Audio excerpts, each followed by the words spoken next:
Welcome back, fellow travelers. I want to talk to you today about the Boeing 787, the Dreamliner. I had a chance to fly on the Air Canada version. I wanted to review that on the economy class offerings. I only flew in economy. It was actually a pretty awesome aircraft. It looked great, phenomenal interior. The inside was absolutely stunning. As soon as you walked in, you had the premium economy seats that you would go through. The business class cabin is actually on the other side of the door, so if you turn left as you enter, you're able to see the business class offerings. The business class is actually, again, really nice. The economy class, as you're going through premium economy and then you just get into the regular economy class, it looks really nice too. The only issue that I really had was with the storage under the seats. So I had my gym bag, which I use as my travel bag, under the seat in front of me, but it was too large. This is the first time this has happened to me where the bag was actually too large. I've flown on almost the whole fleet. Actually, I have flown on the whole fleet that Air Canada has. I've flown on other airlines. I've flown on all kinds of planes, and this here is the first time. I was really surprised. We look at, being able to properly store all our stuff. That wasn't the case here.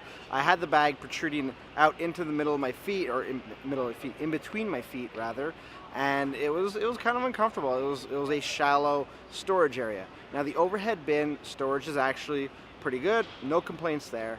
I really like the seat backs, and the seat backs were awesome. The screen that they provide you is phenomenal. It really looked sharp. There was a lot of room in between for my legs if it wasn't for the bag. So if I didn't have a bag in front of me, it probably would have been really comfortable.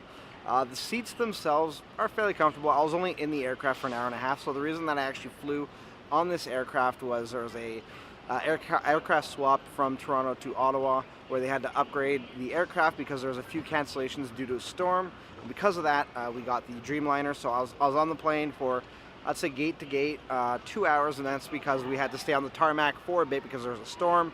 It was an absolute gong show, but I did get to feel the seat. The seat, like I said, was comfortable, but I don't think it's as comfortable as some of the other aircrafts that I've experienced, mainly the 777, which is a pretty good aircraft for long-haul flights. The Dreamliner is built for long-haul, and I flew this on probably the shortest of short-haul flights there could be for this type of aircraft. And I gotta say that I probably would need another go on a international flight. So this aircraft was actually programmed for Toronto to Tokyo. So on that type of flight, and I do intend on flying on a Dreamliner, like a full international flight. But the early impressions I was able to extract from this small flight is still relevant.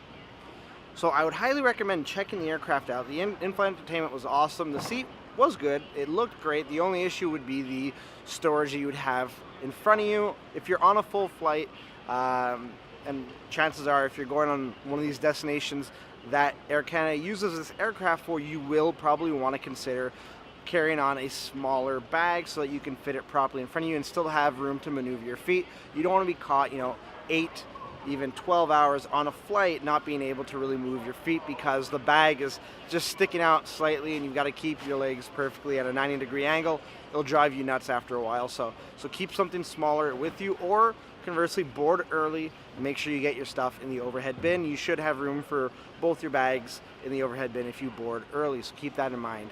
I wouldn't hesitate to book a flight with the 787 as the operating aircraft. Keep that in mind. Let me know what you think if you've flown on the Dreamliner. Would love to hear it. In the meantime, if you'd like to check out some of my other videos, you can do that right there. And if you'd like to subscribe, you can do that right there. It really helps the channel out. I really appreciate it. Until next time, safe travels.